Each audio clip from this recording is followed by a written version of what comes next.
Hello friends, I'm Pastor Katrina Lottie here at Homer City United Methodist Church in Western Pennsylvania. Today I'm going to be reading to you from Genesis chapter 32, verses 22 through 31.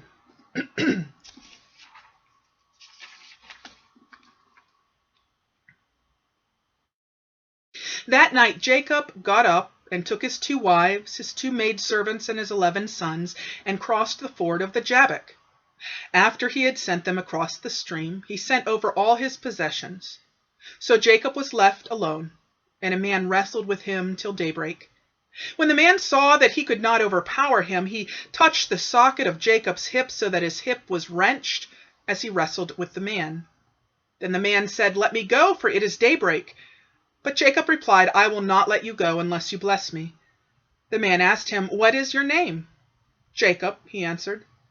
Then the man said, "Your name will no longer be Jacob, but Israel, because you have struggled with God and with men, and have overcome." Jacob said, "Please tell me your name." But he replied, "Why do you ask my name?" Then he blessed him there. So Jacob called the place Peniel, saying, "It is because I saw the face of God face to face, and yet my life was spared." The sun rose above him as he passed Peniel, and he was limping because of his hip. Therefore, to this day, the Israelites do not eat the tendon attached to the socket of the hip, because the socket of Jacob's hip was touched near the tendon.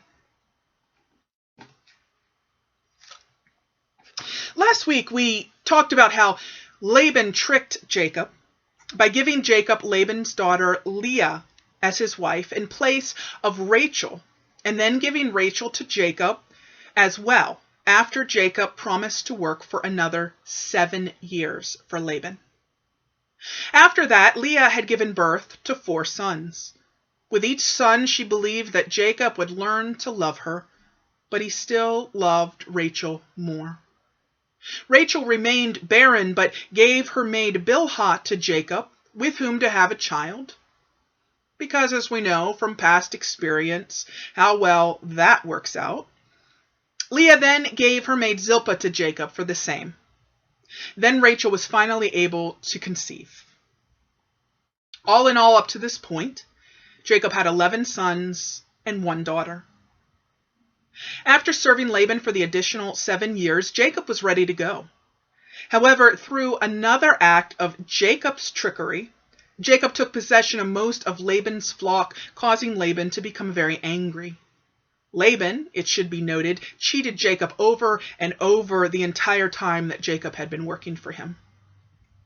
God told Jacob to go back to the land of his father Isaac, and so Jacob and his family left. Now Jacob was returning not only to the land of his father Isaac, but also to the land of his brother Esau. The last time Jacob saw Esau, Esau was out for Jacob's blood. So Jacob was extremely afraid of what would happen when he saw his brother. Jacob sent servants ahead of him with gifts for his brother Esau. He then sent the rest of the family and possessions ahead of him. But Jacob stayed behind for a night. And what a night it was. How many of you know that it is often late in the night, when we are alone with our thoughts, that the wrestling begins? A man wrestled with Jacob that night. Now, we are not told where this man came from. He just seemingly appeared and began wrestling with Jacob. Clearly, this is symbolic of what was going on in Jacob's heart. God was calling Jacob to face his demons. Jacob had done his brother wrong and was now having to face the consequences for his actions, to work at making amends. Of all the things that we face in life, one of the scariest and most difficult things to face is someone who we have wronged or someone who has wronged us. Wouldn't it be nice if we could just put everything in the past, letting bygones be bygones? But more often than not, schisms cannot be healed just by putting them in the past. At some point, we have to account for our actions. We have to face how our actions have affected others. Making amends is one of the most important parts of the 12 steps, and it is one of the most difficult steps. And it doesn't matter what you are trying to heal from. Amends is an essential step, something every one of us should be doing as Christians.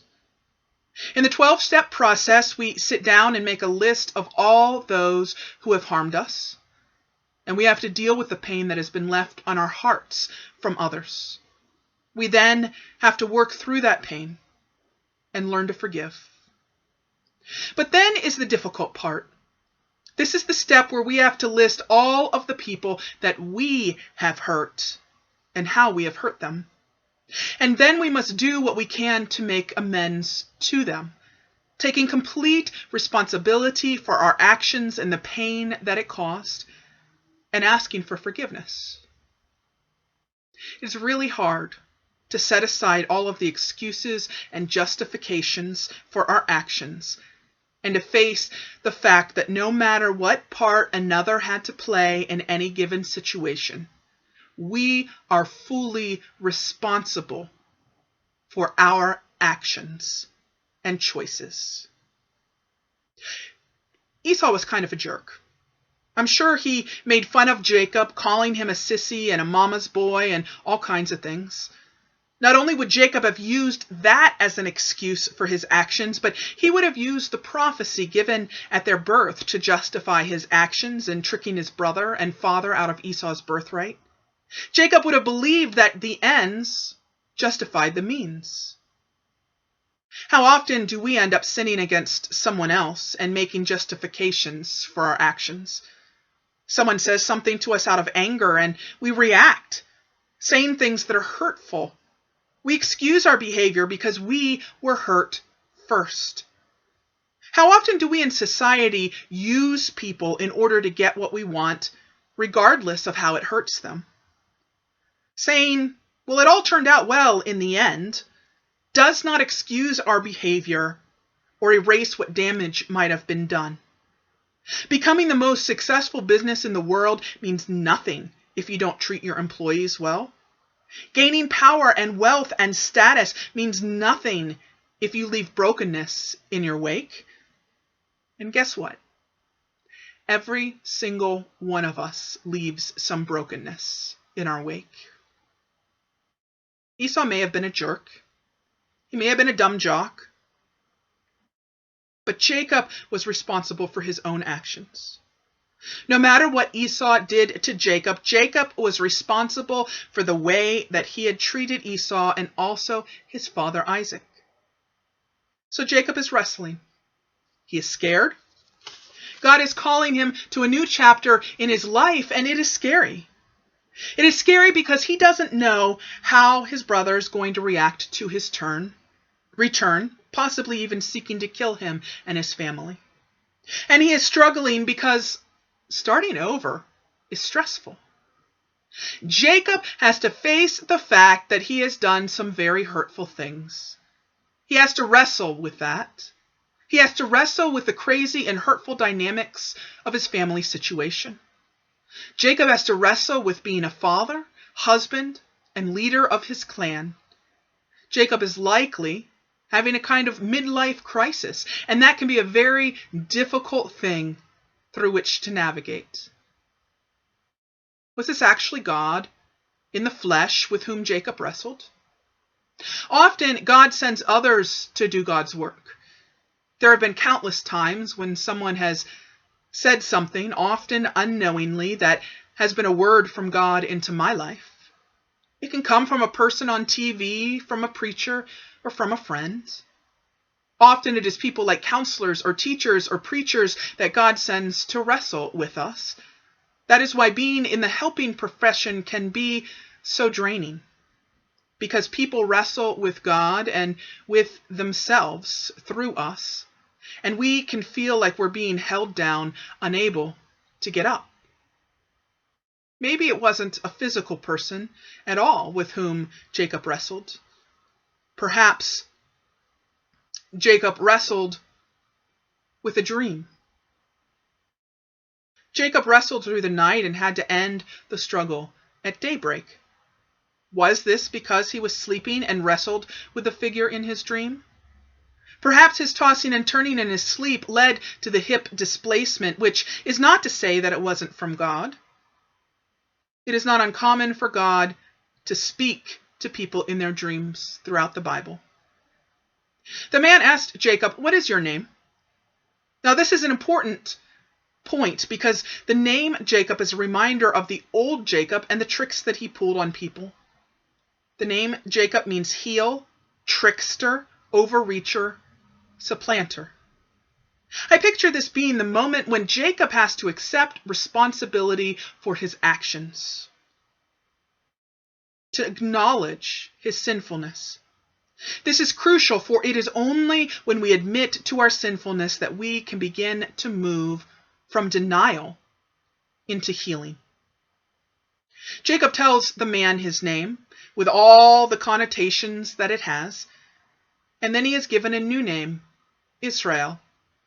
Now the name Israel is usually translated as wrestles with God, but it might more appropriately be translated as God struggles or God rules. The name Israel means more than a man wrestling with God. It also means that God wrestles with us. God does not leave us as we are, but God works to break our spirit as a horse must be broken in order to serve its master. This is a moment of change. This is the dying of the old self and the willingness to step into the new vision of God's plan for Jacob's life. This is the moment of Jacob's spiritual anointing. I can remember a very deep spiritual moment I had in my own life years ago. As most teenagers and young people do, I hated what I saw in the mirror. I saw a failure, a reject, a disappointment. I wrestled with God over who He had created me to be and who I currently was. And one day, God gave me a vision. When I looked in the mirror, I saw a building under construction, men in little yellow hard hats and everything. And God spoke to my spirit and said, "You are not a reject. You are under construction." In that moment, everything changed. I had a new name. I had a new vision. I had a new perception of myself and life and everything in it. And every time I look in the mirror, I am reminded of that encounter with God. This wrestling comes at a price to Jacob, for he is injured. And it is important to God for us to remember this because later there are dietary restrictions about eating the hip tendon of an animal to remind the people of this injury faced by Jacob. Is injury a good thing? Is pain a good thing? Sometimes growth requires pain. When our bodies are growing, we might get growing pains. When we work out and our muscles are growing, we will experience hurt.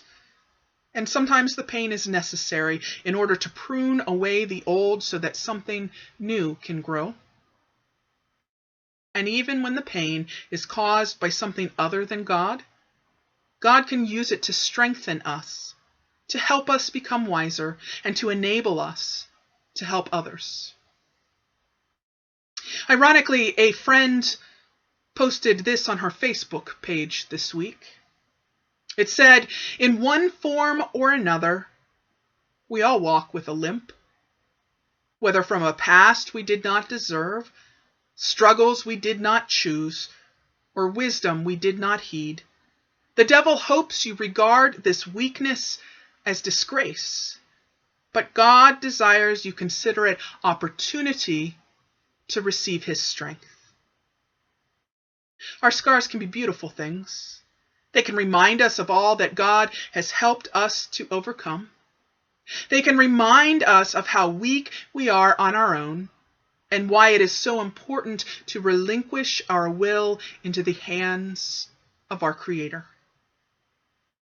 For Jacob, the limp was a reminder of his need to be broken so that God could bring about God's plan through him. For up until that moment, Jacob was constantly taking his life into his own hands rather than allowing God to direct him. It was a reminder not only of the way that the strong-willed Jacob continued to wrestle with God, but also of God's consistent refusal to let Jacob alone. For God continued to wrestle with Jacob to be restored to the correct path. And it was a reminder that what had been is not what will be. For God had given Jacob a new name, Israel. And now it was time for God to direct his steps.